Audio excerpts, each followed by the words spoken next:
When 15-year-old Marcus Chen stepped onto the track at Daytona karting that rainy March afternoon, nobody expected him to even finish the race. The other drivers were Formula One champions, celebrities and professional racers. Marcus was just a poor kid from Bletchley with holes in his sneakers and a homemade go-kart built from junkyard scraps. What happened next shocked the racing world. Not only did Marcus keep up with 7-time world champion Lewis Hamilton, he actually beat him. But Hamilton's reaction to losing would reveal a secret that would change both their lives forever and show the world what it really means to be a champion. This is the true story of how one impossible victory proved that dreams aren't just for the lucky few, and how the greatest champions are made not by winning races, but by lifting others up along the way. The rain fell hard on the Daytona karting track in Milton Keynes, turning the March afternoon gray and cold. Marcus Chen pressed his face against the chain-link fence, watching the most famous racing drivers in the world practice for the charity race. Water dripped from his worn baseball cap onto his too small jacket. "That's Lewis Hamilton," whispered the boy next to him, pointing at the black and purple cart flying around turn 3. 7-time world champion. Marcus knew exactly who it was. He had watched every single one of Hamilton's races on the old TV in his uncle's garage. The way Hamilton moved through traffic was like magic, smooth and fast, finding gaps where other drivers saw walls.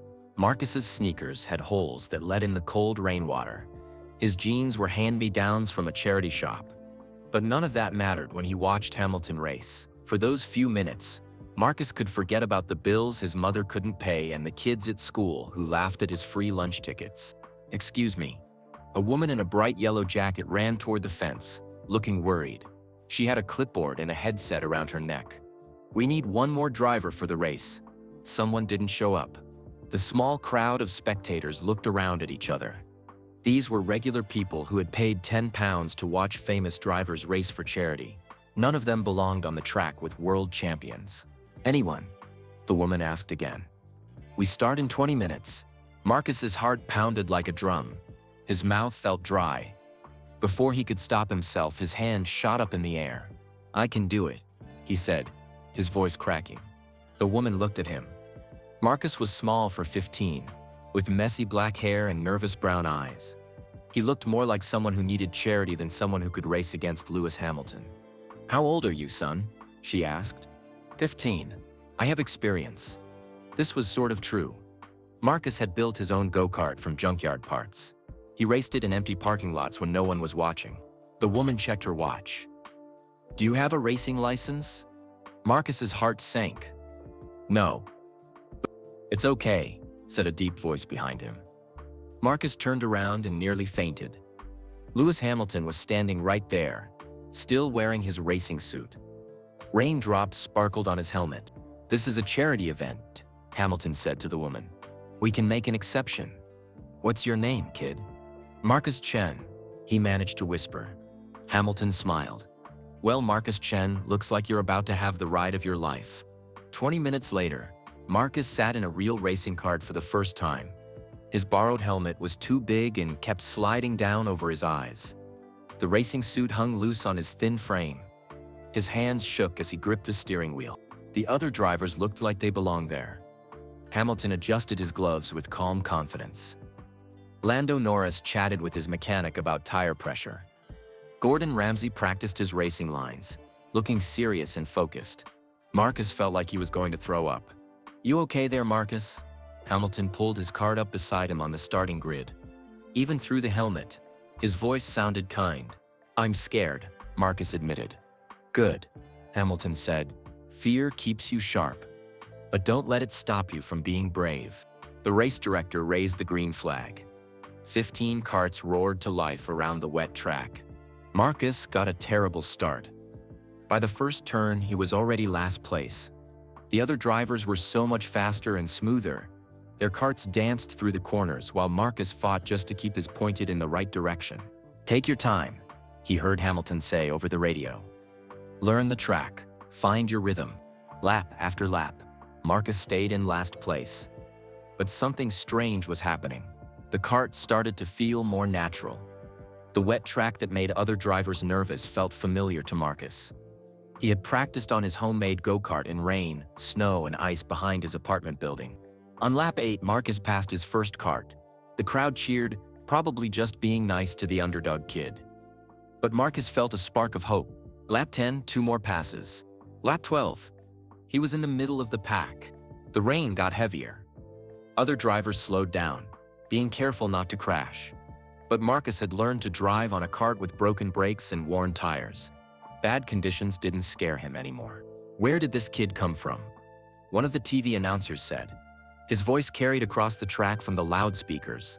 By lap 15, Marcus was in 5th place. The crowd was on their feet now, not just being polite but actually excited. Signs appeared in the grandstand, "Go Marcus," and "Kid Power." Hamilton still led the race, driving with the skill that made him famous. But Marcus was getting closer. With each lap, he found a little more speed, a little more confidence. 5 laps to go, Marcus was 3rd. 3 laps to go, 2nd place. The impossible was happening right in front of everyone's eyes. The unknown kid in the borrowed helmet was catching Lewis Hamilton. Marcus could see Hamilton's kart ahead of him now. The world champion was driving perfectly, hitting every racing line, using every bit of the track. But Marcus had something Hamilton didn't expect. He had nothing to lose. On the last lap, Marcus pulled alongside Hamilton going into turn 7. They raced wheel to wheel, neither giving an inch. Marcus could hear the crowd screaming, but all he focused on was the racing line ahead. Coming out of the final corner, Marcus edged ahead by inches. The checkered flag waved, and Marcus Chen crossed the finish line first. He had beaten Lewis Hamilton. The crowd went crazy. Marcus sat in his kart for a long moment, not believing what had just happened. His hands were still shaking, but now from excitement instead of fear. As he climbed out of the kart, tears streamed down his face. Through the crowd of cameras and reporters, he saw Hamilton walking toward him. The 7-time world champion pulled off his helmet, and Marcus waited to see his reaction. Hamilton looked at Marcus for a long moment. The entire racing world held its breath, waiting to see what the greatest driver of his generation would do after being beaten by a nobody. Then Hamilton did something that would change both their lives forever. But what he did next would remain a mystery that would shock the racing world and transform Marcus Chen from an unknown kid into something much more powerful. A symbol of what was possible when heart met opportunity on the biggest stage of all. 6 months earlier, September, the alarm clock buzzed at 5:30 a.m. in the tiny flat above Golden Dragon restaurant in Bletchley. Marcus Chen rolled out of his narrow bed and pulled on his school uniform. The shirt was getting too small, but there was no money for a new one yet. In the kitchen, his mother Lily was already making breakfast. She wore her cleaning company uniform, a blue shirt with Clean and Bright Services printed on the back. Dark circles under her eyes showed how tired she was, but she smiled when she saw Marcus. "Good morning, my brave boy," she said in her soft voice that still carried traces of her Hong Kong accent. She had moved to England 15 years ago, when Marcus was just 2 years old, after his father died in a construction accident. "Morning, Mum." Marcus poured himself a glass of water and grabbed a piece of toast. They couldn't afford much, but his mother always made sure he had something to eat before school. "I'll be late tonight," Lily said, coughing slightly. "Double shift at the hotel. There's leftover rice in the fridge for dinner." Marcus nodded. His mother worked 3 jobs to pay their rent and bills. Morning cleaning at an office building, afternoon shift downstairs at the restaurant, and evening housekeeping at the Premier Inn near the train station. She never complained, but Marcus could see how hard it was. At Milton Keynes Academy, Marcus tried to pay attention in English class, but the letters on the page kept moving around and switching places. The words looked like they were dancing, making it impossible to read. His teacher, Mrs. Patterson, thought he wasn't trying hard enough.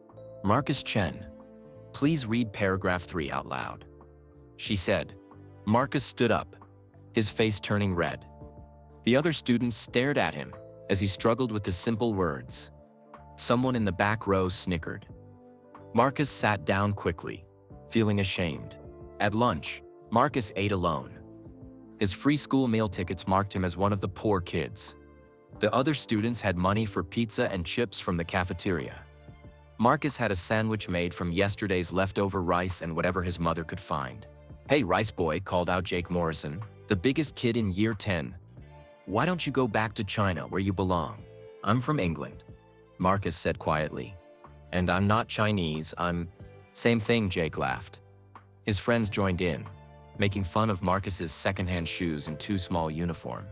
Marcus didn't fight back. He had learned that arguing only made things worse. Instead, he finished his lunch quickly and went to the library, where it was quiet and safe. After school, Marcus walked to his Uncle Tommy's garage on the other side of Bletchley. Tommy wasn't really his uncle. He was his mother's friend from when she first came to England, but he treated Marcus like family. "There's my favorite mechanic," Tommy called out as Marcus entered the garage. Tommy was a big man with grease-stained hands and a smile that made everyone feel welcome. "Ready to learn something new today?" Marcus's face lit up for the first time all day. In the garage, surrounded by engines and tools, he felt like he belonged. Tommy taught him about carburetors and spark plugs, about how engines breathed and what made them run strong or weak. "Engines are like people," Tommy would say. "They respond better to respect than force. Listen to what they're telling you."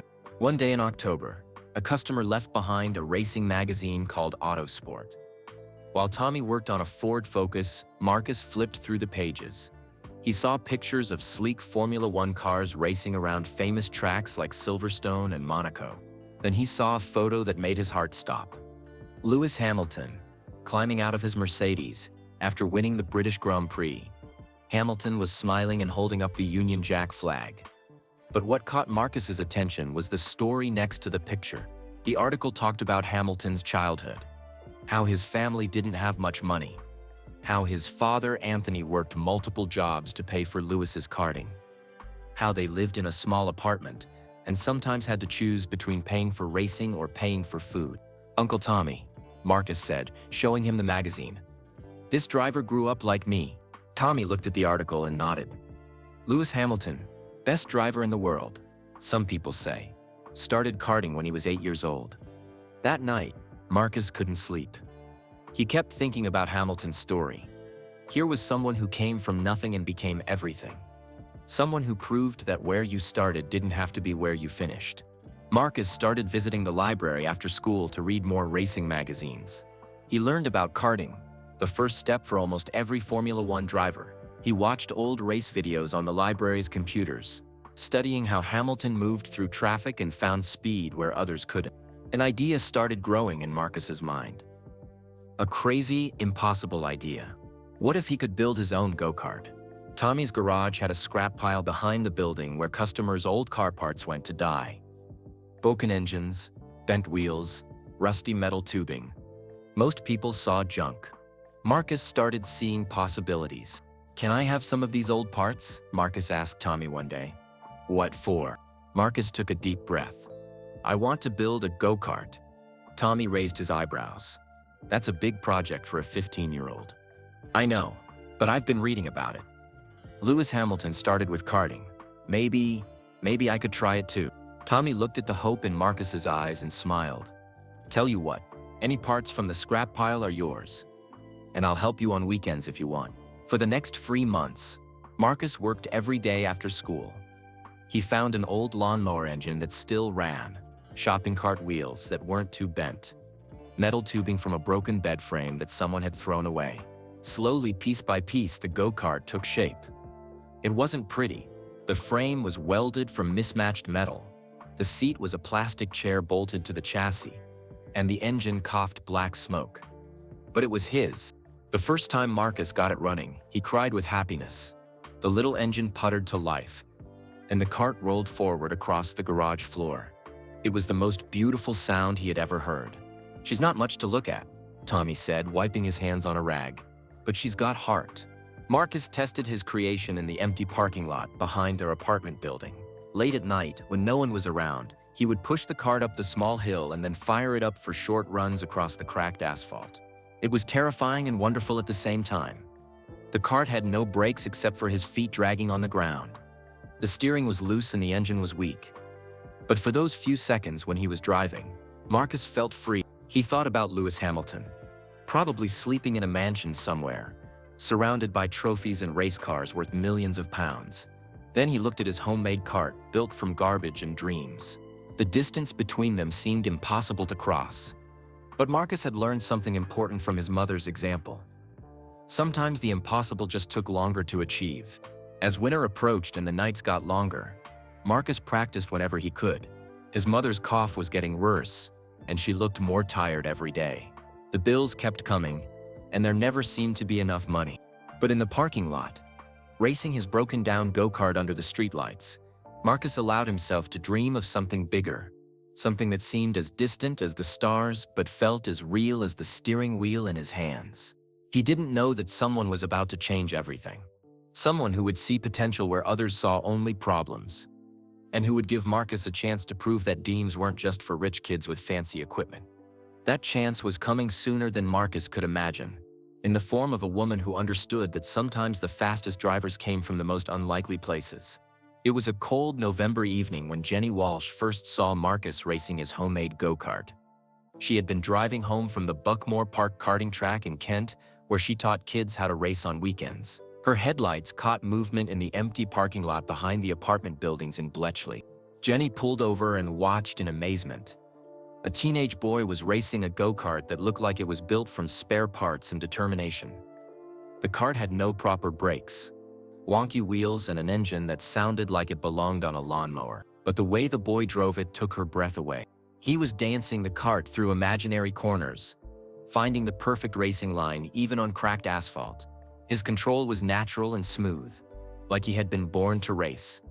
Jenny had taught hundreds of kids over the years. She knew real talent when she saw it. When Marcus finally stopped and pushed his cart toward the apartment building, Jenny approached him. "That was incredible driving," she said, getting out of her car. Marcus spun around, startled. A woman in her 40s with short brown hair and kind eyes was walking courting him. She wore a jacket with racing logos on it. "I'm sorry," Marcus said quickly.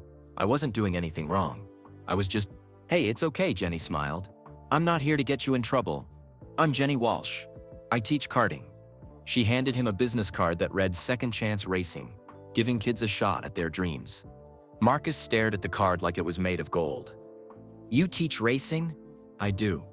And I've never seen a 15-year-old drive like that, especially on equipment like this." Jenny examined his homemade kart with professional interest.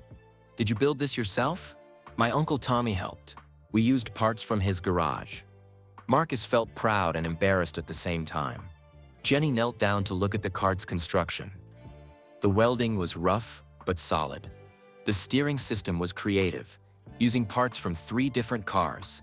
The whole thing showed incredible problem-solving skills. "This is brilliant work," she said, standing up. "But I bet you could go even faster in a proper kart." Marcus's heart jumped. "I can't afford a real kart. This is all I have. What if I told you there was a way to race for free?" Jenny explained about Second Chance Racing, a program she had started 3 years ago. She worked with kids from difficult backgrounds, teaching them karting and life skills at the same time. The program was funded by donations and grants, so everything was free for the students. "But there are rules," Jenny said seriously. "You have to keep your grades up at school. You have to help other kids in the program. And you have to promise to work as hard at racing as you do at everything else in your life." Marcus could barely believe what he was hearing. "You really think I could be good at this?" "I think you could be great at this. But being great takes more than just talent. It takes dedication, discipline, and the willingness to help others reach their dreams too." That weekend, Jenny picked up Marcus in her van and drove him to the Second Chance Racing facility. It was a small building next to a karting track in Hertfordshire, about an hour from Bletchley. Marcus had never been so far from home. Inside the building, Marcus met the other kids in the program. Sarah was 16, with purple hair and a tough attitude. Her father was in prison, and she lived with her grandmother. "Don't expect special treatment because you're new," Sarah said, but not in a mean way. "Jenny makes everyone work hard here." Ahmed was 14 and had come to England with his family after escaping war in Syria. He spoke 3 languages but was still learning English. When he got nervous, he would forget English words and switch to Arabic. Isabella was 13, the youngest in the group. Her parents had drug problems and she lived in foster care. She was quiet and shy, but her eyes lit up when she talked about racing. "We're like a family here," Ahmed explained to Marcus. "Jenny saved all of us." Jenny showed Marcus the karts they used for training. They were older models, not the newest or fastest, But they were real racing karts with proper brakes, racing tires, and engines that purred instead of coughed. "Your first lesson is about respect," Jenny said. "Respect for the kart, respect for other drivers, and respect for yourself. Racing is dangerous. One mistake can hurt you or someone else. So we learned to do everything the right way." Marcus climbed into his first real kart with trembling hands. The seat fit perfectly. The steering wheel felt solid and responsive. When Jenny showed him how to start the engine, it roared to life with power he had never felt before. "Take it slow at first," Jenny instructed through the radio in his helmet. "Learn how the kart feels. Find the limits gradually." But Marcus couldn't help himself. After 2 careful laps, the speed became like a drug. He pressed harder on the throttle, braked later into corners, found racing lines that squeezed every 1/10 of a second from the track. "Slow down," Jenny called over the radio. But she was smiling. Marcus was a natural. After the session, Jenny sat down with Marcus in the small classroom, where they studied racing theory. "You have incredible instincts," she said. "But karting isn't just about going fast. You need to understand strategy, racecraft, and how to work with a team." She showed him videos of famous races, explaining how drivers use their minds as much as their feet, how they planned overtakes 5 corners ahead, how they saved their tires for the end of the race when it mattered most. "Lewis Hamilton didn't become champion just because he was fast," Jenny said. "He became champion because he was smart, determined, and never gave up learning." Marcus practiced at Second Chance Racing every weekend. Jenny was a tough teacher. She made him practice in the rain until he was soaking wet. She made him drive with worn tires until he learned to be smooth and gentle. She made him study video of his own driving, pointing out every mistake. "Racing will teach you about life," Jenny told him one day. "When you mess up on the track, you can't blame the kart or the weather or other drivers. You have to look at yourself and figure out how to do better next time." The other kids in the program became his real friends. They understood what it was like to have problems at home, to worry about money, to feel like the world was against them. But on the track, none of that mattered. On the track, they were all equal. Marcus's grades started improving too. Jenny helped him find ways to study that worked with his dyslexia. She showed him how to use colored paper and special fonts that made reading easier. She helped him understand that being different wasn't the same as being stupid. His first real race was at a local karting championship in December. Marcus qualified 15th out of 20 drivers. Most of the other kids had been racing for years and had expensive equipment. Their parents stood in the pits wearing team uniforms and talking to professional mechanics. Marcus's pit crew was Uncle Tommy, who had taken the day off work, and his 3 friends from Second Chance Racing. They didn't have matching uniforms or fancy tools. But they had something the other teams didn't have. They were racing for each other. The race was 10 laps around a tight, technical track. Marcus started nervously, falling back to 18th place after a poor start. But as the laps passed, he found his rhythm. One by one, he started picking off the drivers ahead of him. With 3 laps to go, Marcus was in 7th place. The crowd in the small grandstand started paying attention to the kid in the plain helmet who was charging through the field.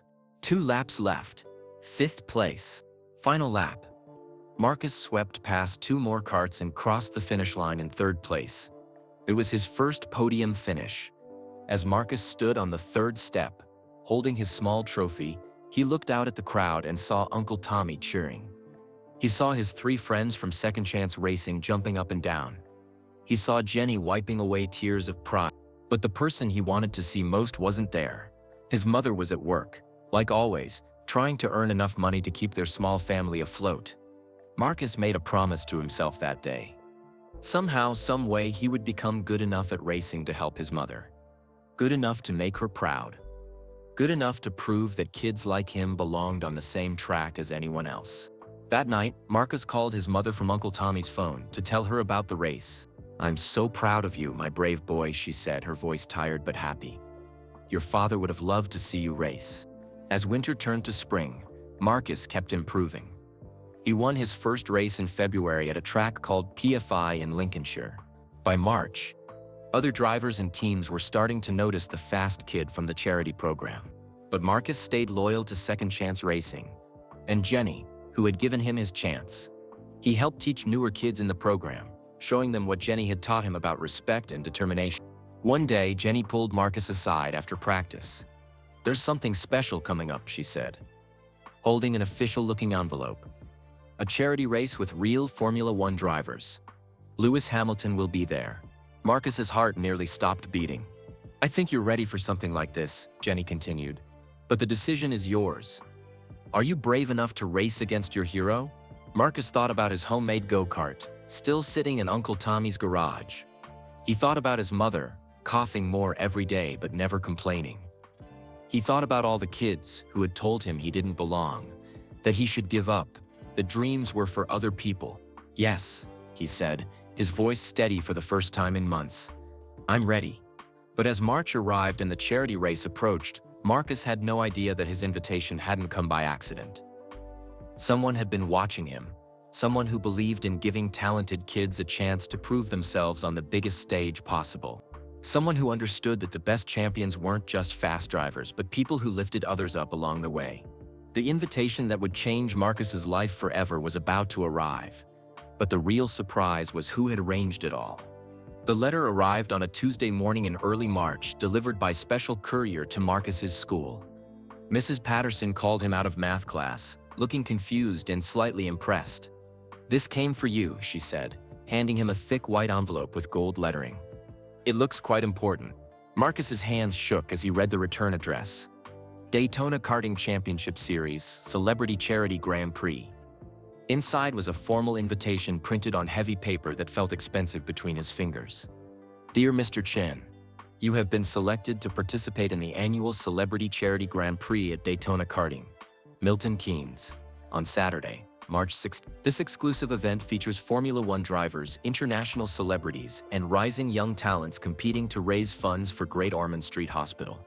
Your entry fee, travel expenses, and equipment have been generously covered by an anonymous sponsor who believes in supporting young racing talent. Please confirm your participation by March 10th. Racing suit and helmet will be provided. We look forward to seeing you compete alongside Lewis Hamilton, Lando Norris, George Russell, and other world-class drivers." Marcus read the letter 5 times, certain it was a mistake. Kids like him didn't get invited to race with Formula One champions. This had to be meant for someone else, someone important. That evening, Marcus ran all the way to Uncle Tommy's garage, the letter clutched in his hand. Tommy was working late on a broken-down van, his hands covered in engine oil. "Uncle Tommy," Marcus burst through the door, "look at this." Tommy wiped his hands on a rag and carefully read the invitation. His eyes grew wide. "Marcus, this is incredible. But are you sure it's real?" "I don't know, it says an anonymous sponsor paid for everything. Who would do that for me?" Tommy scratched his head. "Someone who sees what I see, a kid with real talent and a good heart." When Marcus got home, his mother was just returning from her evening shift at the hotel. She looked exhausted, and her cough seemed worse than usual. But when Marcus showed her the letter, her tired face transformed with joy. "My brave boy," she whispered, pulling him into a hug. "This is your chance to fly." But Lily's happiness was mixed with worry. "Are you sure you're ready for something this big? Racing with famous drivers?" "I don't know," Marcus admitted. "But Jenny says I have talent. And if Lewis Hamilton is there, maybe I can learn just by watching him." The next day, Marcus brought the invitation to Second Chance Racing. Jenny read it carefully, her expression growing more puzzled with each line. "This is very unusual," she said. "Charity races like this usually invite established drivers or celebrities. They don't typically include unknown teenagers." "Maybe they made a mistake," Marcus said, his heart sinking. "No, this is legitimate. I know the race director. But someone with serious money and connections arranged this. The question is who and why." Jenny spent the next few days making phone calls, trying to discover Marcus's mysterious sponsor. Every lead hit a dead end. The entry fee had been paid in cash. The sponsor's name was listed only as anonymous benefactor, youth development. "Whoever did this has gone to great lengths to stay hidden," Jenny told Marcus. "But they obviously believe in you. That's what matters." As the race date approached, Marcus threw himself into preparation. Jenny arranged extra practice sessions at local tracks. She taught him about racing in wet conditions, since March weather in England was unpredictable.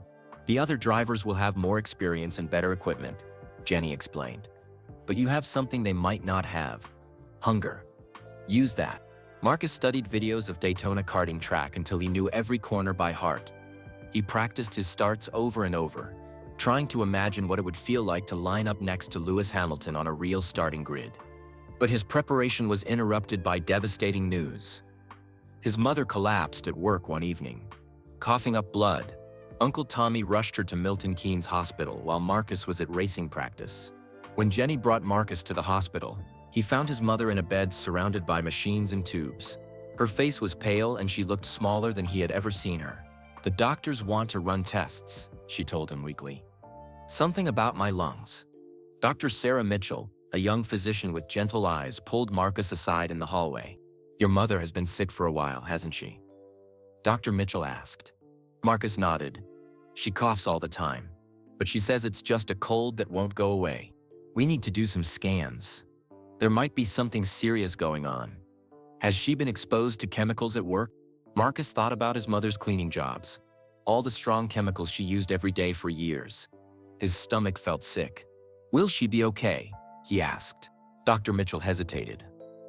"We'll know more after the tests." "But Marcus, your mother is going to need treatment. That means time off work and medical bills." That night, Marcus sat beside his mother's hospital bed, holding her hand while she slept. The charity race was just 4 days away, but it felt unimportant now. How could he think about racing when his mother might be seriously ill? "You should go," Lily whispered, her eyes still closed. "To the race." "Mom, I thought you were asleep." "I was listening to you worry." She squeezed his hand. "This race is your dream. Don't let fear stop you from chasing it." "But what if you get worse while I'm gone?" Lily opened her eyes and looked at her son with fierce love. "Then I'll get better faster, knowing my brave boy is out there racing with champions. Your father and I came to England so you could have opportunities we never had. Don't waste this one." The next morning brought worse news. The test results showed shadows on Lily's lungs. Cancer was likely, though they needed more tests to be sure. Treatment would be available through the NHS, but she would need months off work. Marcus wanted to withdraw from the race immediately. How could he race go-karts while his mother fought for her life? "If you quit this race because of me," Lily said firmly, "I will never forgive you. Racing makes you happy. Right now, I need to see you happy more than I need anything else." Uncle Tommy agreed. "Your mom's been fighting to give you a better life since the day you were born. The best way to honor that fight is to take every chance you get to succeed." The Friday night, the evening before the charity race, Marcus lay awake in his small bed. Through the thin valve, he could hear his mother coughing in the next room.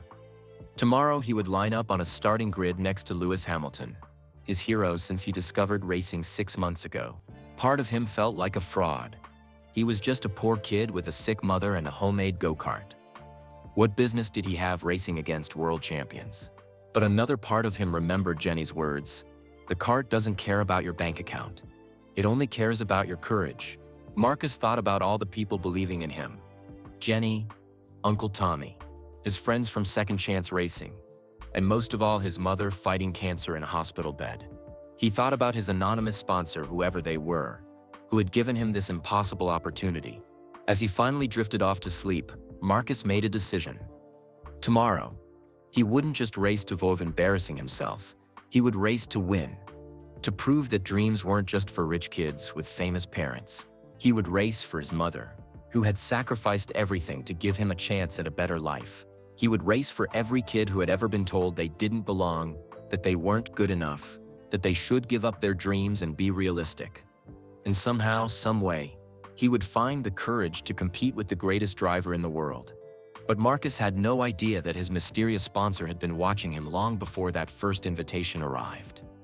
Someone who understood exactly what it felt like to chase an impossible dream with nothing but determination and heart. The biggest surprise of all was still waiting to be revealed. Saturday morning arrived with gray clouds and the promise of rain. Marcus woke up at 5 a.m. too nervous to sleep anymore. He dressed carefully in his best jeans and the Second Chance Racing t-shirt Jenny had given him. It wasn't much, but it was his racing uniform. Uncle Tommy picked him up in his old Ford van at 7 a.m.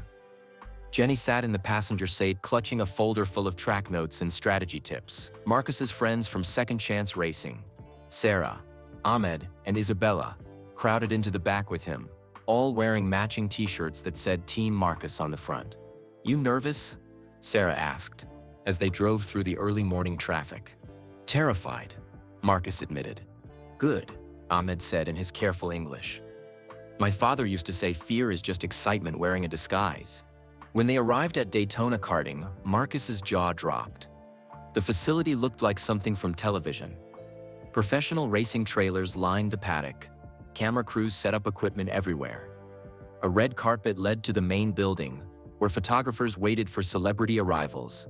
"This is way bigger than I expected," Jenny muttered, looking at her simple clipboard next to the high-tech timing systems and professional pit crews. Marcus checked in at the registration desk, feeling completely out of place. The woman behind the counter looked at him strangely when he gave his name. "Marcus Chen? The anonymous entry?" She checked her computer twice. "Everything's paid for. Your racing suit and helmet are in trailer 12. The borrowed racing suit fit perfectly, almost like it had been measured just for him. The helmet was brand new, still in its box, with a note attached, "For a future champion," from someone who believes in second chances. "Who sent this?" Marcus asked the equipment manager. "No idea, mate. Came yesterday with specific instructions that it was for you." In the driver's meeting, Marcus sat in the back row while the race director explained the rules. Around him sat some of the most famous people in the world. Lewis Hamilton, 7-time Formula One world champion, listened intently from the front row. Lando Norris, the young McLaren driver, joked with George Russell from Mercedes. Celebrity chef Gordon Ramsay sat 2 seats away from Marcus, looking surprisingly serious about racing. Premier League footballers Marcus Rashford and Bukayo Saka compared notes about previous charity races they had competed in. Marcus felt like he was in a dream. 6 months ago, he had been racing a homemade go-kart in a parking lot.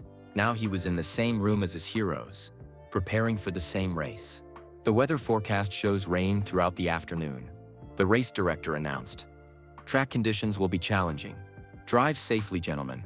This is for charity, not championship points." After the meeting, Marcus walked slowly toward the garage area, trying not to stare at the professional mechanics working on million-pound racing equipment. He felt like a tourist in a world he didn't belong to. "Marcus!" He turned around to find Lewis Hamilton walking toward him. The 7-time world champion looked exactly like he did on television, but somehow more real, more human. "I heard about your story," Hamilton said, stopping beside Marcus. "Second Chance Racing, right? Jenny Walsh's program?" Marcus could barely speak. "Yes, sir. You know about Second Chance Racing? I know about programs that help kids chase their dreams. My father worked 3 jobs to pay for my karting when I was your age. I know what it's like to be the kid who doesn't have the fancy equipment." Hamilton's eyes were kind, but serious. "Can I ask you something? Why are you here?" Marcus thought about the question. He could have said he wanted to meet famous drivers or be on television, but something about Hamilton's honest gaze made him tell the truth. "My mum is sick, cancer. She's been working 3 jobs her whole life to take care of me, and now she can't work at all. I want to race because maybe if I get good enough I can help her. Maybe I can make enough money so she doesn't have to worry anymore." Hamilton nodded slowly. "Racing for someone you love makes you faster than racing for yourself. Remember that today." 2 hours before the race, tragedy struck. Marcus was changing into his racing suit when Jenny burst into the trailer, her face white with panic. "Marcus, there's been an accident. One of the celebrity drivers crashed during practice. The race might be canceled." Marcus's heart sank. After everything, the invitation, the preparation, the hope, it might all be over before it started. But 30 minutes later, the race director made an announcement that surprised everyone. "The race will continue as scheduled. However, we're 1 driver short. We need a volunteer to fill the empty spot." Marcus looked around the driver's lounge. All the invited celebrities and professional racers were already competing. Who could possibly step in at the last minute? "I'll do it," said a voice from the back of the room. Everyone turned to see a man in his 50s with silver hair and expensive clothes. He looked familiar, but Marcus couldn't place him. "Dr. Richard Blackwood," the man introduced himself. "I'm one of the event sponsors. I have racing experience." Jenny grabbed Marcus's arm.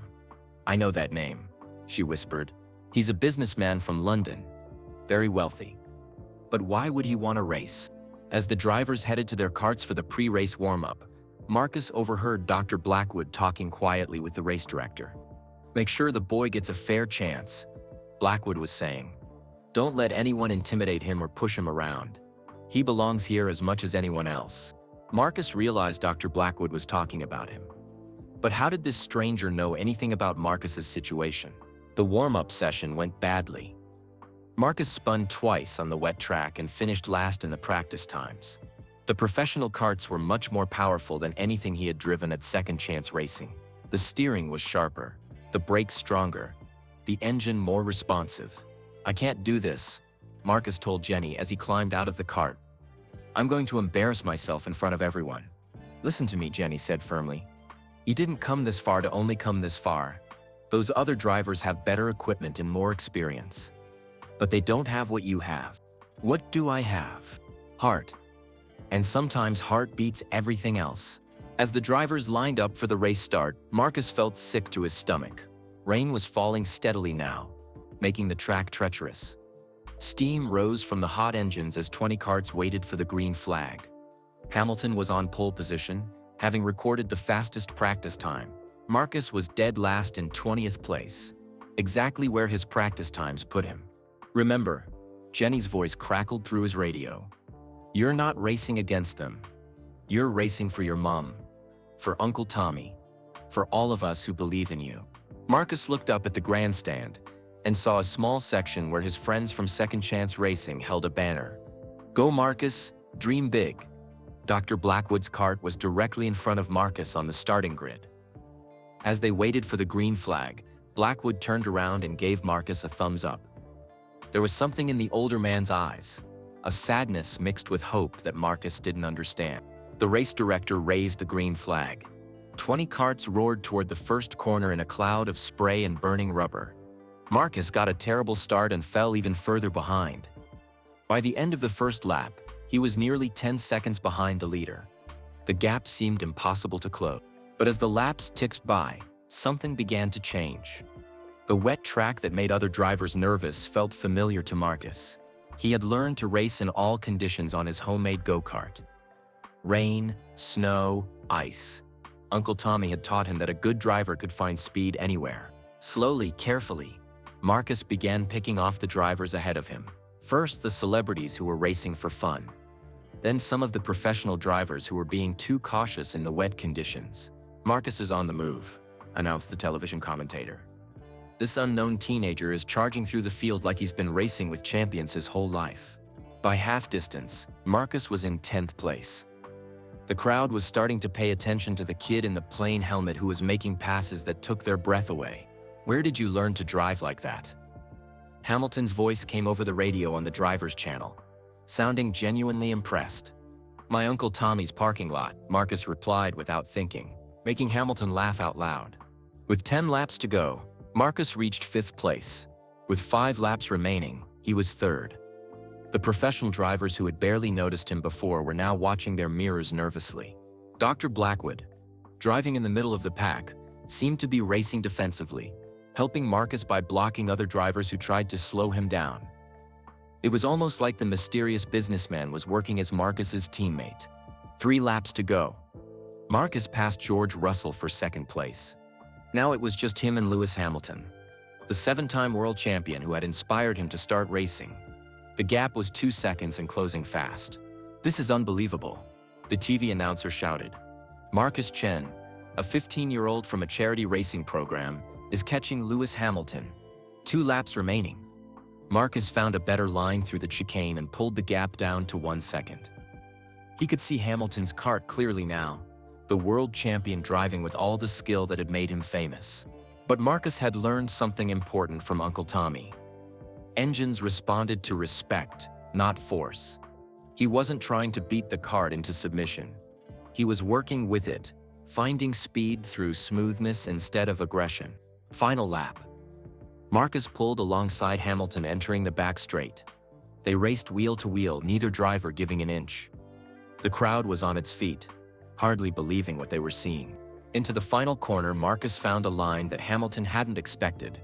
He edged ahead by inches as they accelerated toward the checkered flag.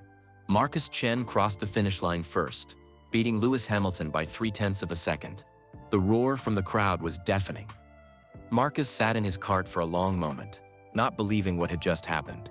Tears streamed down his face inside his helmet. As he climbed out of the cart, the full weight of his achievement hit him.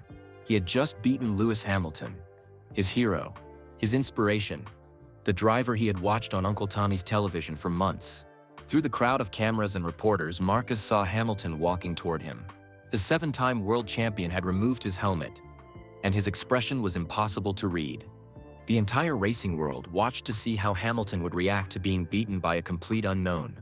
Marcus held his breath, waiting for the moment that would change everything. But the real shock wasn't Hamilton's reaction to losing the race. The real shock was what Marcus was about to discover about who had made this whole magical day possible in the first place. The moment stretched like a piece of elastic about to snap.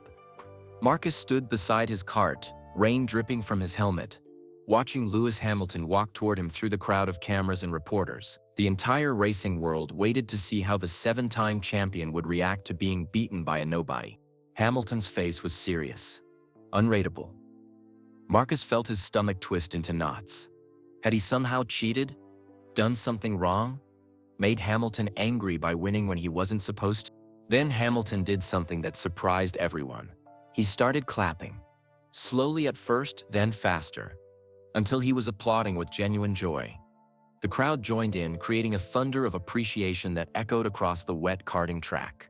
That, Hamilton announced loudly enough for all the cameras to hear, was some of the best racing I've seen in years. He walked up to Marcus and pulled off his own helmet, revealing a huge smile. Without warning, Hamilton wrapped Marcus in a bear hug that lifted the teenager off the ground. "You just gave me the hardest race I've had all season," Hamilton laughed. "Where on earth did you learn to drive like that?" Marcus could barely speak. I built a go-kart from junk parts. I practiced in parking lots." "Parking lots?" Hamilton's eyebrows shot up. "And you just beat me with parking lot training?" The crowd of reporters pressed closer, shoving microphones and cameras toward them. Marcus felt overwhelmed by all the attention. This was supposed to be Hamilton's moment, but everyone wanted to know about the unknown kid who had just pulled off the impossible. "Ladies and gentlemen," Hamilton said, raising his voice so everyone could hear, "I want you to meet Marcus Chen. 15 years old, from right here in Milton Keynes. He's just taught me something important about racing and about life." A reporter from Sky Sports pushed forward. "Lewis, how does it feel to be beaten by a complete amateur?" Hamilton's smile got even bigger. "It feels fantastic. This is exactly why we need programs like Second Chance Racing. Marcus represents everything good about motorsport: pure talent, incredible determination, and the courage to chase dreams even when the odds seem impossible." But Hamilton wasn't finished talking. He turned to face Marcus directly, and his expression became more serious. "Marcus, I have a question for you. What do you want to do next?" Marcus didn't understand. "What do you mean?" "With your racing, where do you want this to go?" Marcus thought about his mother lying in a hospital bed, about Uncle Tommy working extra hours to help pay bills, about all the kids at school who said he'd never amount to anything. "I want to keep racing," Marcus said quietly. "I want to get good enough to help my family. Good enough to prove that kids like me can make it too." Hamilton nodded like he had been expecting exactly that answer. "Then I have a proposition for you," Hamilton said, his voice carrying across the paddock as cameras recorded every word. "I want to offer you a place in my young driver development program." Marcus felt like the ground had disappeared beneath his feet. "What?" "Full scholarship. Professional training. Everything you need to work your way up to Formula One, if you're willing to put in the effort." The crowd of reporters went crazy, shouting questions and snapping pictures. Marcus couldn't process what was happening. This morning he had been a poor kid hoping not to embarrass himself. Now Lewis Hamilton was offering him a chance at professional racing. "There are conditions," Hamilton continued, holding up his hand for quiet. "You have to finish school. You have to keep working with Second Chance Racing, helping other kids get their chances. And you have to remember that being fast isn't enough. You have to be a good person too." Marcus felt tears running down his face. "I don't know what to say." "Say yes," Jenny whispered behind him. She was crying too. "Yes." Marcus managed to croak out, "Yes, please." Hamilton grinned and shook Marcus's hand. "Welcome to the family, kid." The celebration was interrupted by Jenny's phone ringing. She answered it quickly, then her face went pale. "Marcus," she said urgently. "That was the hospital. Your mother wants to talk to you." Jenny handed Marcus her phone. His hands shook as he pressed it to his ear. "Marcus?" His mother's voice was weak but full of love. "I watched the race on the television in my room. I am so proud of you, my brave boy." "Mom, Lewis Hamilton just offered me a scholarship." Marcus could barely get the words out fast enough. "I heard. I was listening." Lily's voice broke with emotion. "Your father would have been so proud. You did it, Marcus. You really did it." As Marcus talked to his mother, he noticed Dr. Blackwood standing at the edge of the crowd. The mysterious businessman who had stepped in as a last-minute driver was watching Marcus with tears in his eyes. After Marcus finished the phone call, Dr. Blackwood approached him slowly. "Congratulations on your victory," Blackwood said formally. "You drove brilliantly today." "Thank you for racing too, sir. You drove really well." Blackwood smiled sadly. "I have something to tell you, Marcus. I'm your anonymous sponsor. I'm the one who arranged for you to be invited to this race." Marcus stared at him in shock. "You? But why? I don't even know you." "Because," Blackwood said quietly, 3 years ago I lost my son in a karting accident. His name was David. He was 17, just 2 years older than you are now." The noise of the celebration seemed to fade away as Dr. Blackwood continued. "David loved racing more than anything in the world. He was talented, like you, but he was also kind, like you. He always helped other kids at the track, especially the ones who couldn't afford good equipment." Marcus felt his throat tighten. "I'm sorry about your son. Thank you. After David died, I stopped having anything to do with racing. It hurt too much.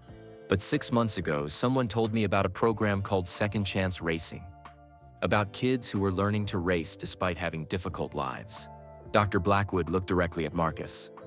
"I started donating money to Jenny's program. And when I heard about a boy who had built his own go-kart from junk parts, who worked to help his sick mother, who never gave up despite having nothing, I knew I had to meet you." "You arranged all of this for me?" "I arranged the opportunity, but you earned everything that happened today through your own skill and courage." Dr. Blackwood paused. "I want to do something else, if you'll let me. I want to start a scholarship fund in David's memory, to help kids like you get the chances they deserve." As the crowd of reporters and cameras swirled around them, Marcus felt overwhelmed by how much his life had changed in one afternoon.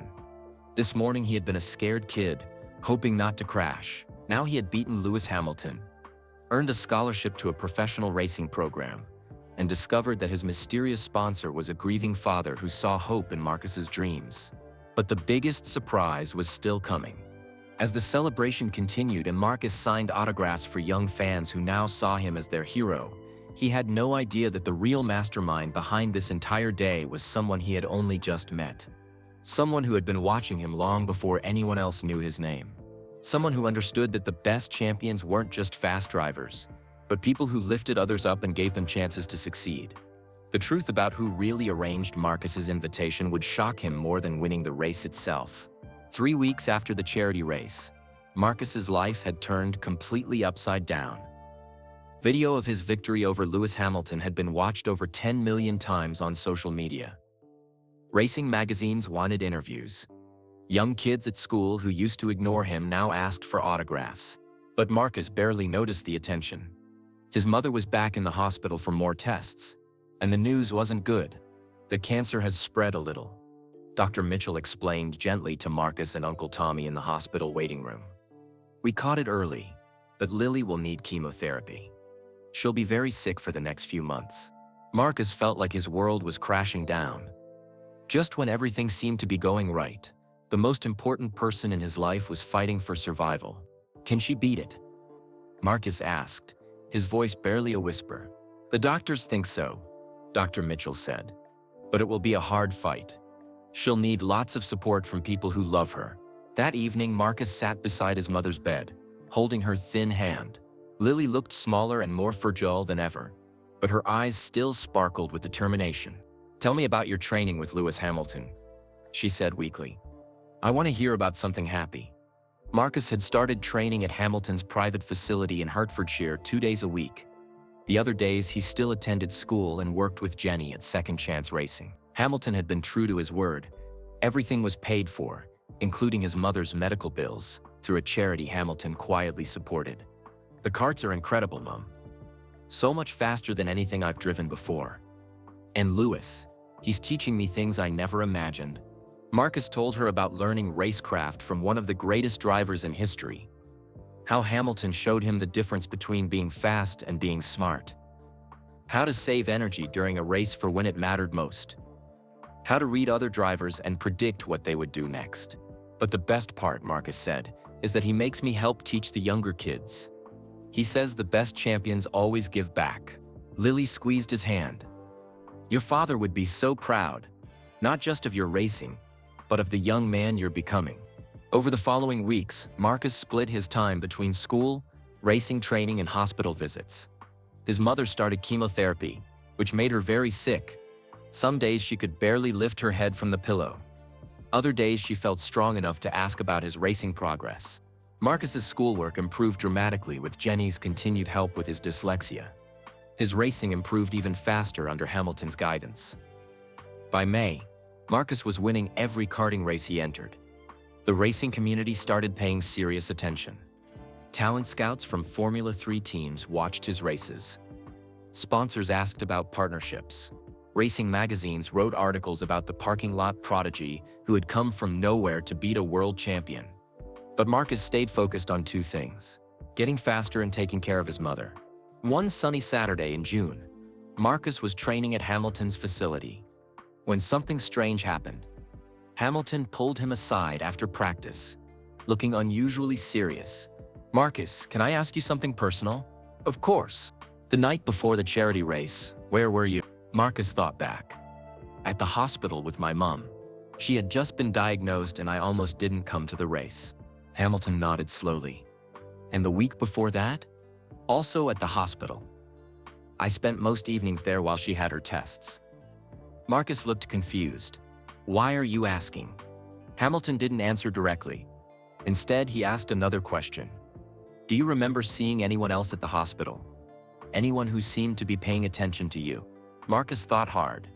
The hospital had been busy, full of doctors, nurses, and worried families. He had been focused entirely on his mother. I don't think so. Why? Is something wrong? Nothing's wrong, Hamilton said, but his expression was thoughtful. I'm just trying to understand something. That evening, Marcus visited his mother in the hospital. The chemotherapy was working, but it made her very weak. She had lost most of her beautiful black hair and wore colorful scarves to cover her head. You look worried, Lily observed as Marcus sat down beside her bed. What's troubling you? Lewis asked me strange questions today. About the hospital. About who might have seen me here before the race. Lily's eyes sharpened with interest. What kind of questions? Marcus repeated Hamilton's conversation. His mother listened carefully, her expression growing more curious. Marcus, she said slowly, do you remember the night nurse from your first visit here?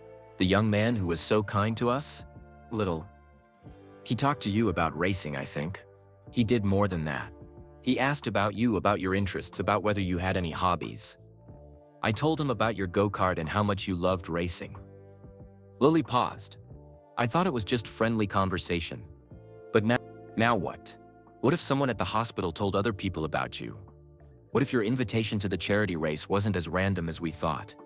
Marcus felt a chill that had nothing to do with the air conditioning. But who would care about some random kid racing a homemade go-kart?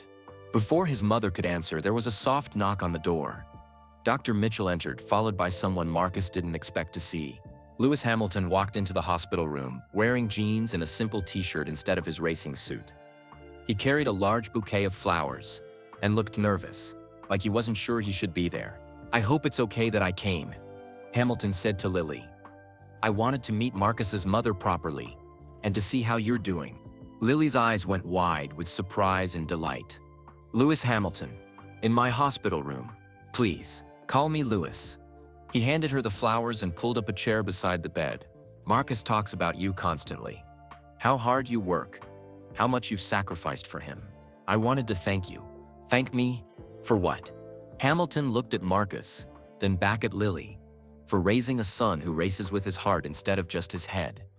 for showing him that caring for others is more important than winning trophies. As they talked, Marcus watched Hamilton carefully. There was something different about how the world champion looked around the hospital room. Like he had been there before. Like this place was familiar to him. "Lewis," Marcus said suddenly, "can I ask you something?" "Of course." "That night Nurse Mum mentioned, the one who asked about my racing. Do you know anything about that?" Hamilton's expression changed slightly. "Why would you ask that?" "Because you've been asking strange questions about the hospital.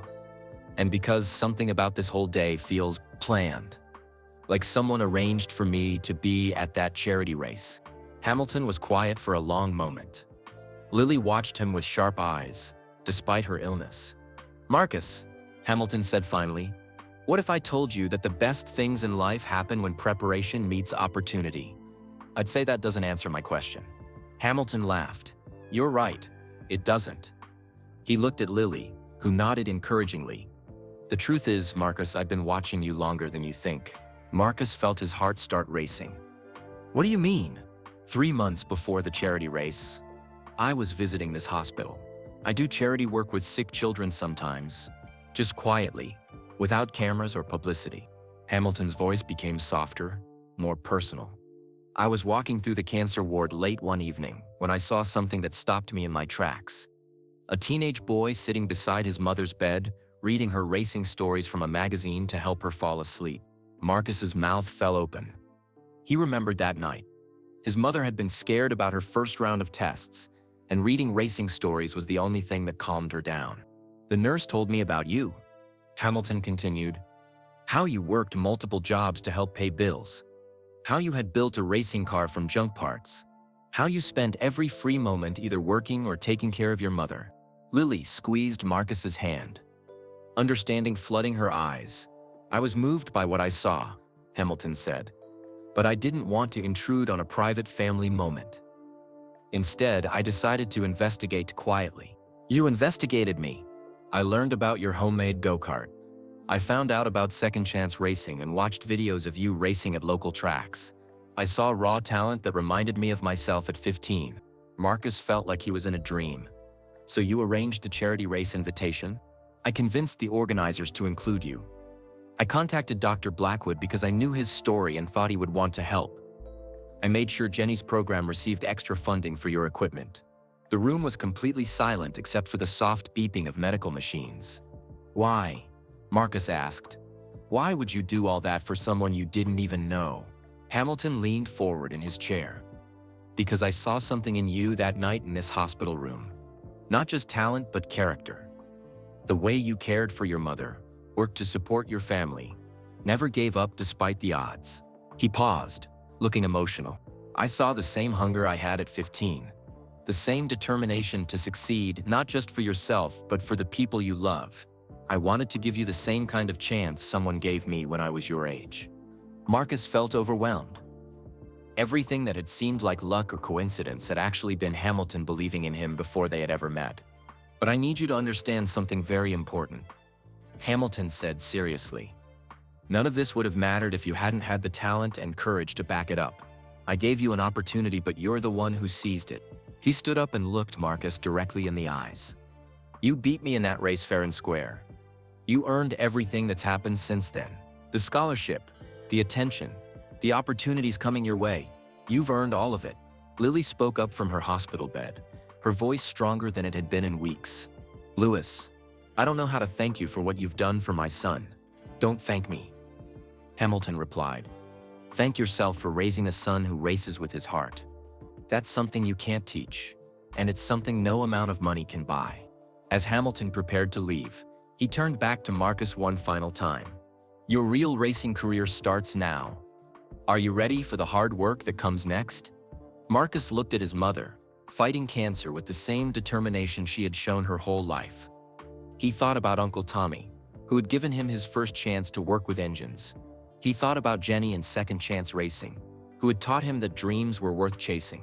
"I'm ready," Marcus said, and for the first time in his life he truly believed it.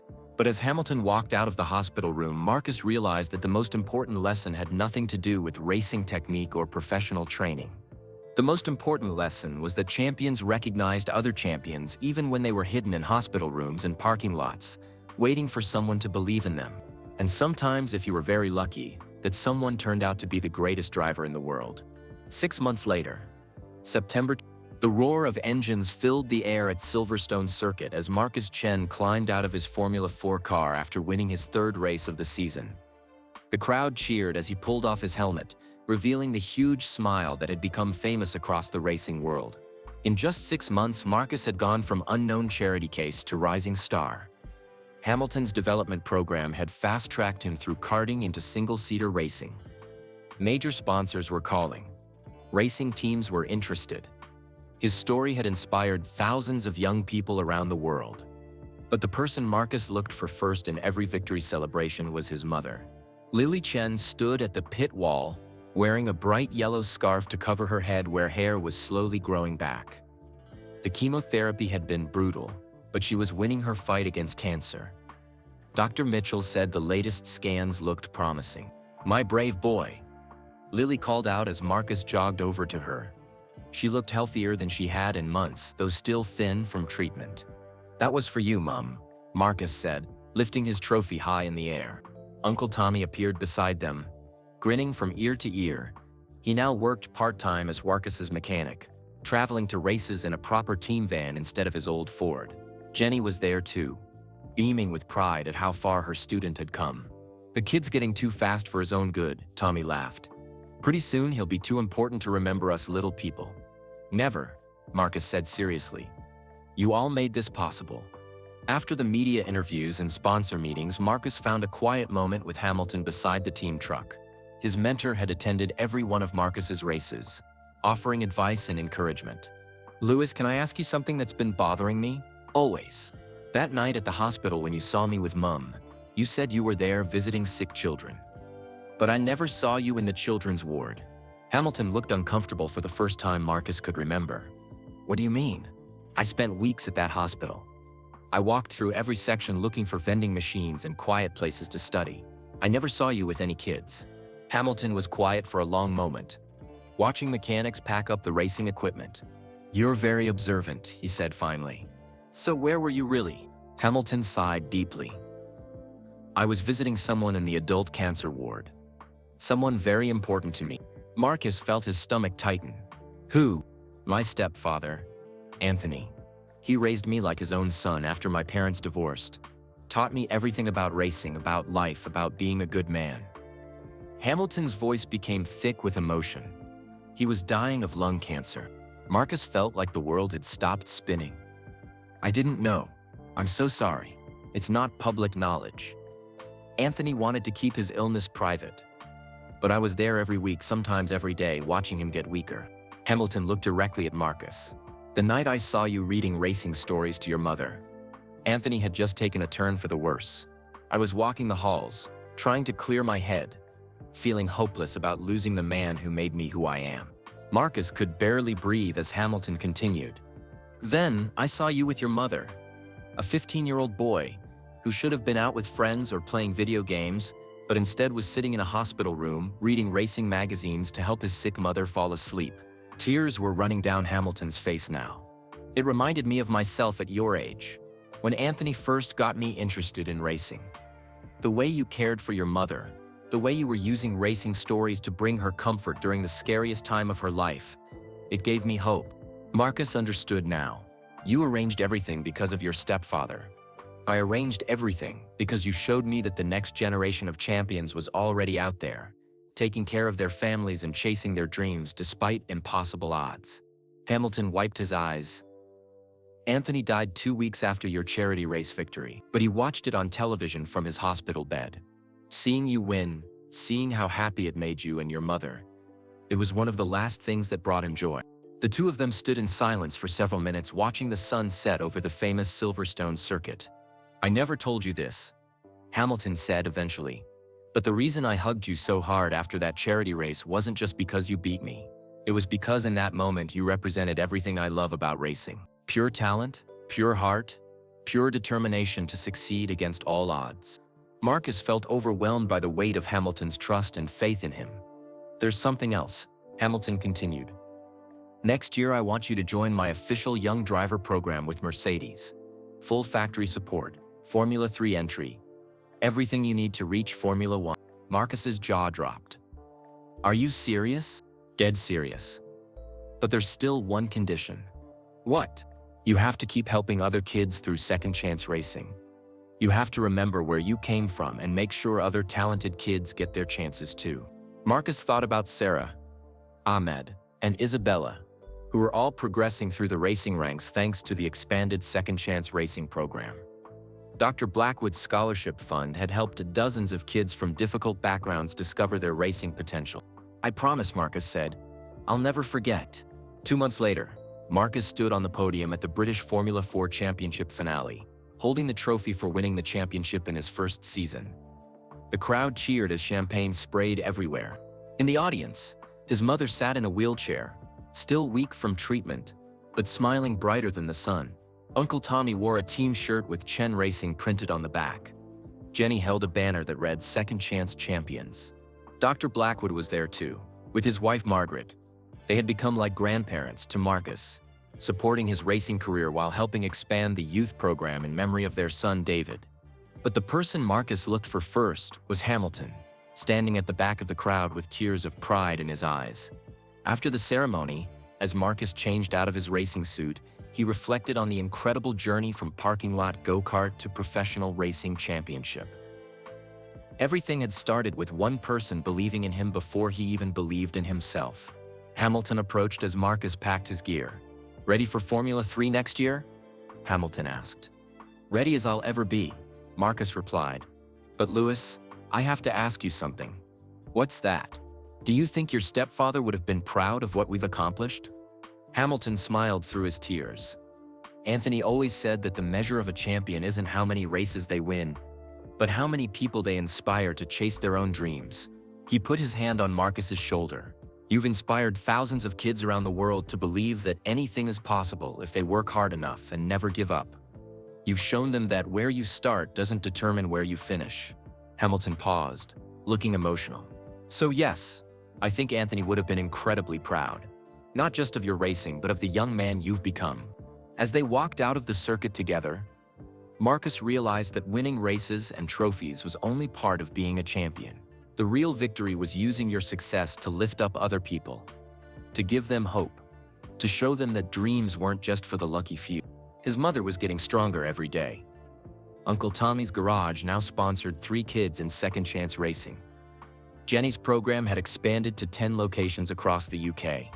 And somewhere in the crowd of young racing fans asking for autographs was probably another kid like Marcus had been, poor, overlooked, building dreams from spare parts and determination. Marcus made sure to sign every autograph and answer every question, remembering how it felt to be on the outside looking in. Because he had learned the most important lesson of all. Champions aren't just fast drivers. Champions are people who use their success to open doors for others, who remember where they came from, who understand that the greatest victories happen when you help someone else cross the finish line. The boy who had once raced a homemade go-kart in parking lots was now ready to take on Formula 1. But more importantly, he was ready to carry forward the legacy of caring that had made his own success possible. 1 year later, March, the roar of 30 Formula 3 engines echoed across the Silverstone circuit as Marcus Chen sat in his racing car on the starting grid. Through his helmet visor, he could see the packed grandstands filled with fans who had come to watch the first race of the new season. Marcus was no longer the unknown kid from Bletchley. At 16, he was already being called the most promising young driver in British motorsport. Racing magazines featured him on their covers.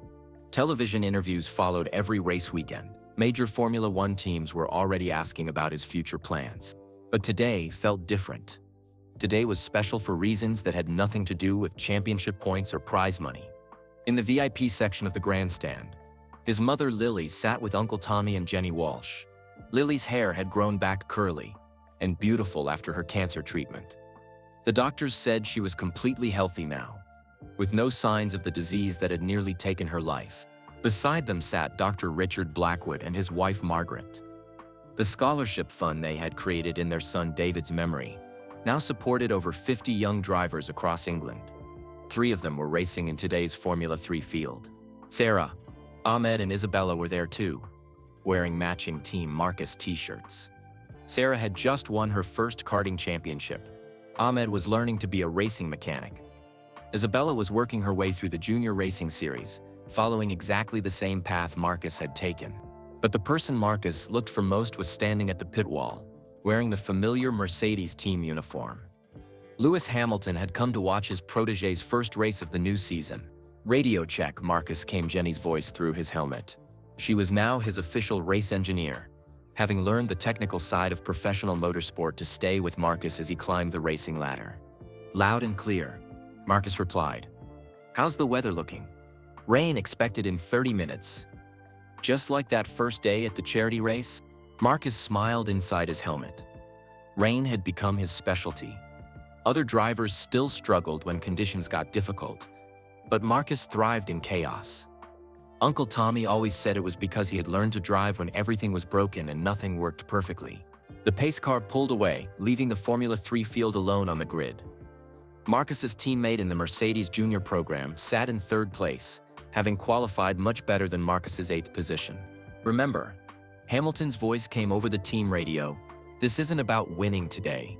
This is about learning, improving, and showing everyone the respect that makes you a true champion." But Marcus had other plans. Today marked exactly 1 year since the charity race that changed his life. Today was about honoring everyone who had believed in him when he was just a scared kid with a homemade go-kart. The green flag dropped, and 30 Formula 3 cars accelerated toward the first corner. Marcus got a brilliant start, gaining 3 positions before turn 1. His car felt perfect beneath him, responding to every input, like it was reading his mind. All those hours of practice, all those lessons from Hamilton about racecraft and strategy, came together in perfect harmony. By lap 10, Marcus was in 5th place. By lap 20, he was 3rd. The television commentators were going crazy as the young driver who had beaten Lewis Hamilton in a charity kart race showed he belonged with the best young drivers in the world. "Marcus Chen is putting on a masterclass in wet weather driving," announced the Sky Sports commentator. "This is the same fearless style that shocked the racing world a year ago." As predicted, rain began falling on lap 25. Other drivers slowed down, being careful not to crash their expensive cars. But Marcus had learned to race in conditions where crashing meant rebuilding everything from scratch with your own hands. He passed for 2nd place on lap 30, then set his sights on the leader.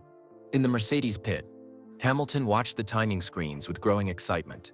"He's not just fast," he told Jenny over the radio. "He's racecraft smart. Look how he's managing his tires, saving speed for when he needs it most."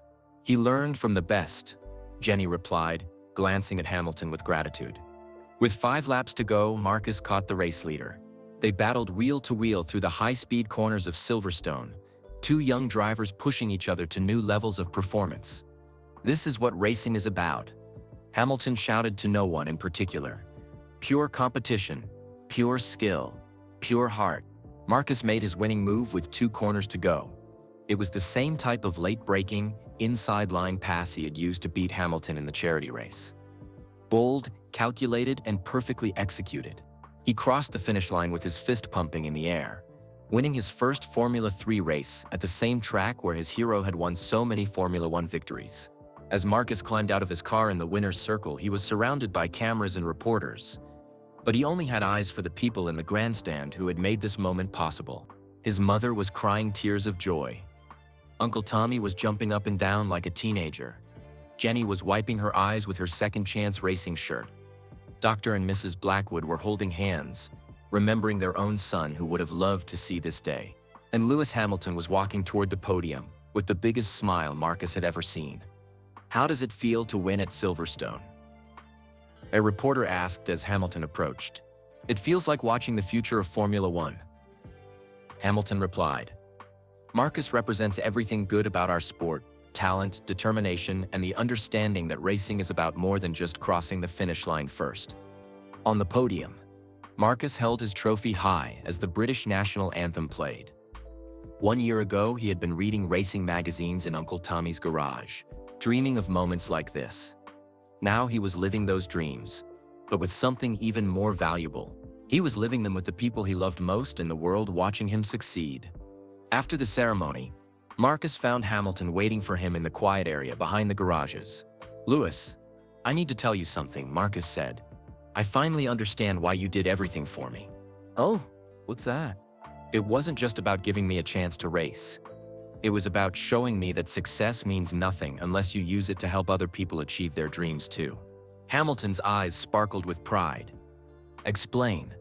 "You could have just given me money or equipment. But instead, you gave me responsibility. You made me keep working with Second Chance Racing. You taught me that being fast isn't enough. You have to be good."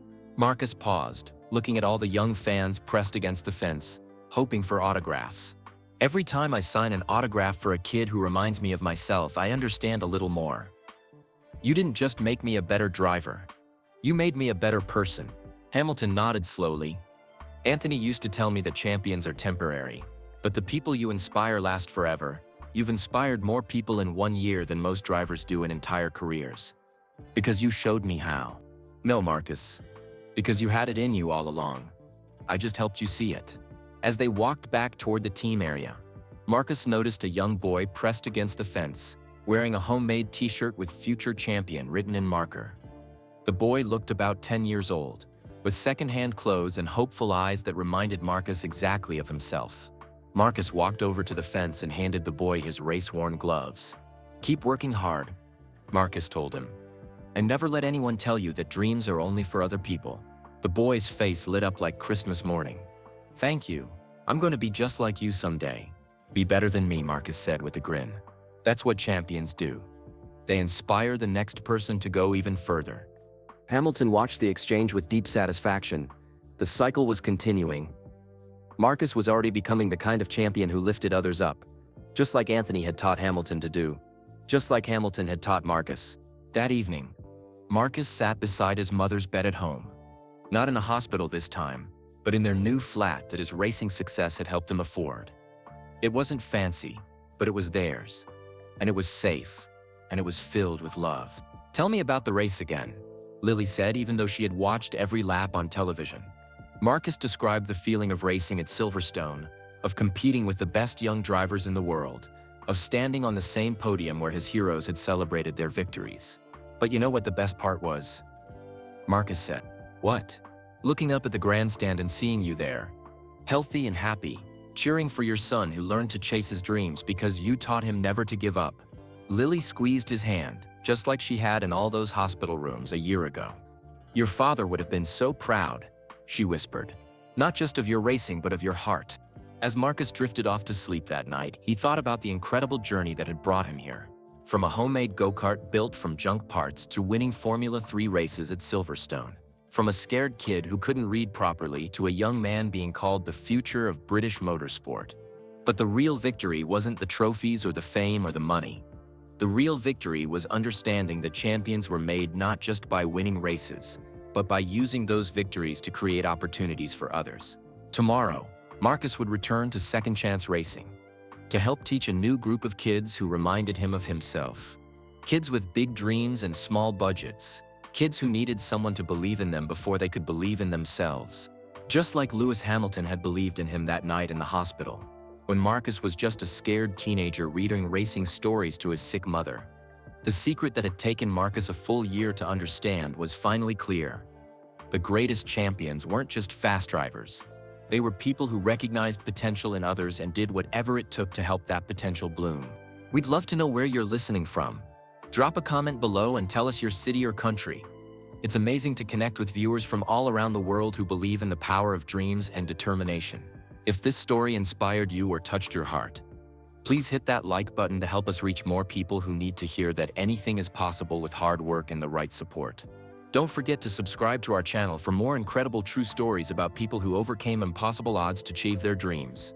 We share new inspiring content every week that will motivate you to chase your own goals. And here's the most important part. Share this video with your friends and family. Stories like Marcus's reminds us that kindness and believing in others can literally change lives. The more we spread these messages of hope and possibility, the more we inspire the next generation of dreamers to never give up. Because somewhere out there, there's another kid like Marcus building their dreams from spare parts and determination, waiting for someone to believe in them. Let's be that someone. Thanks for listening. and we'll see you in the next story.